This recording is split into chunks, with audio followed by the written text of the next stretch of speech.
In the past 12 months on the Quilling Quarter, I have reviewed 8 books, 4 quilling books and 4 creativity books. As the Quilling Quarter journey is coming to an end this month, I thought I'd give a very quick overview of some of the other books that I've read in the last 12 months and give you a quick review of each of them. So here they are in rapid fire, 12 great books that I read in 12 months.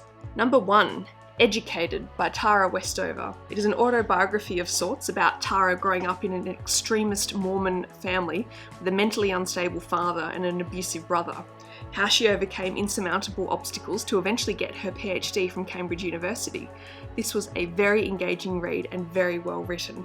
Number 2, Steal Like an Artist by Austin Kleon. I have always found it hard to define my approach to learning a new skill without feeling like you're copying, but Austin describes it perfectly. The reality is that all creative work is iterative and no idea is original. All creators and their outputs are the sum of inspirations. Number 3, Paper Quilling 4 Seasons Chinese Style. This was a fantastic book which shows how to create stunning papercraft works of art for every season, inspired by Chinese inkwash drawings. All of the designs are very expressive and flowing and just beautiful. Number 4 is Love in Theory by Elodie Cheeseman. While romantic comedy isn't my usual choice of fiction, I absolutely loved this book. It explores should you follow your heart or your head when choosing a life partner. And unexpectedly, one of the things that I really loved about this book was the description of the main character's work as a lawyer. So I'm not a lawyer and I have no idea about the inner workings of a commercial law firm, what it would be like, the personalities, how cutthroat it is, and the hours you're expected to work. But I actually found that to be a really fascinating aspect and dimension of this book. Definitely worth a read, highly recommend. Funny and very well written, brilliant characters. Number 5, Take Your Selfie Seriously by Sorella Moore. This book was published by one of my favourite YouTubers, Sorella Moore, and it contains practical lessons and tips on how to take better photographs of yourself. But what I really liked was the discussion about the idea of the shadow self. She describes the shadow self as like the part of ourselves that we don't show in public. However, we can express our shadow self through our art, and this can surprise or shock people who only see the public versions of ourselves. And number 6, Women in Leadership, co-written by Australia's first female Prime Minister Julia Gillard and Director General of the WTO Ngozi Okonjo-Iweala. Apologies for my pronunciation. This was a brilliant book and a very interesting deep dive into political leadership and stories around the world. I liked learning the history of these women leaders and how they rose to power. And the book explored a number of hypotheses and whether these leaders felt that their gender impacted their leadership either positively or negatively. Number 7, From Secret Ballot to Democracy Sausage, How Australia Got Compulsory Voting by Judith Brett. I loved this book. It was a great crash course into Australia's political history and the mood of Australia at the time voting became compulsory. And one part that I found fascinating was the comparison between the US and Australia and how the timing of when Europeans arrived in these countries had such a strong impact on the culture of the politics, and how this is actually still quite relevant today and it shines through. Very, very, very interesting read. I loved it. Full of fun facts. It was brilliant. Number 8 was The Midnight Library by Matt Haig. I devoured this book in 4 days. It is a fantastic look at the tiny choices we make and how it shapes our whole lives. The writing was brilliant, the story and the characters were fascinating, but on top of that, I absolutely loved the philosophical musings on life. And this is honestly, by far and away, one of the best fiction books I've ever read. I highly recommend it. Very, very good. Number 9 was The Ambulance Chaser by Richard Beasley. This was a fantastic thriller by an Australian barrister, and it is about the inner workings of the legal and insurance systems in Australia. And while it is fiction, I actually learnt so much about the Australian legal system and even the insurance industry, which I was not expecting to find so interesting. It was a very fun and funny book, and with very dry humour. Very, very well written and a very engaging read.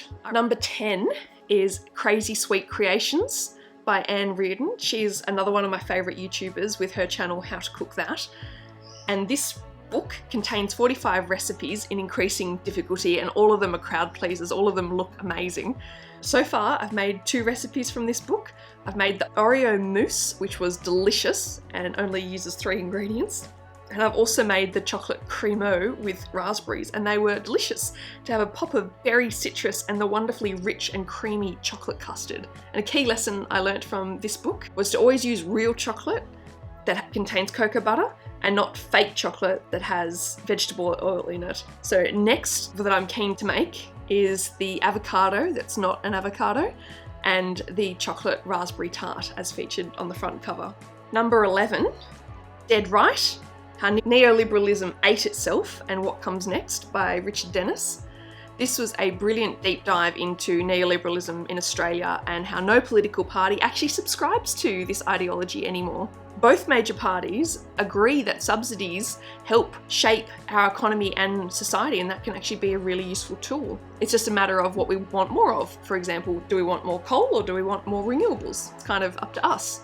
So neoliberalism's very public death has meant that Australians are gradually realising that we do have choices. And number 12, Bite Me by Lynn Skinella.